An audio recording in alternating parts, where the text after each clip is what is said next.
शिकार करणाऱ्या बहेलिया टोळीचा म्होरक्या अजित पारधी आदिवासी याला नवचंद्रपूर जिल्ह्यातील राज्यातून वन विभागाने 25 जानेवारीला अटक केल्यावर चांगलीच खळबळ उडाली आहे। अजित सह पारधी आदिवासी, रीमाबाई अजित पारधी आदिवासी, रवीना आयुष आदिवासी, सेवा यश आदिवासी व राजकुमारी अजित पारधी यांना अटक करण्यात आली असून 31 जानेवारी पर्यंत 6 आरोपींना न्यायालयाने वन कोठडी सुनावली होती। या दरम्यान चौकशीमध्ये अजितने एका वाघाची शिकार केली असल्याची कबुली वन विभागासमोर केली। वनाधिकारी यांनी गुन्ह्यात वापरलेले हत्यार, सापळे व वाघाचे अवयव खड्ड्यात लपवून ठेवलेल्या ठिकाणाहून जप्त करीत सदर अवयव फॉरेन्सिक तपासणीकरिता पाठविण्यात आले होते।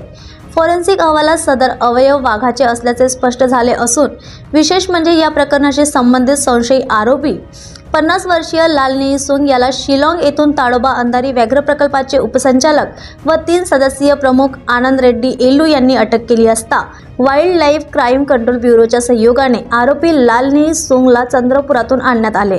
प्राथमिक चौकशीनंतर लालनी सुंग यांची चंद्रपुरात अटक करण्यात आली असून अजित पारधी सोबत व इतर आरोपीशी संबंधित असल्याची माहिती वन विभागाच्या हाती लागली आहे। आरोपी लालनी सुंगला 4 फेब्रुवारीपर्यंत वन कोठडी सुनावली आहे।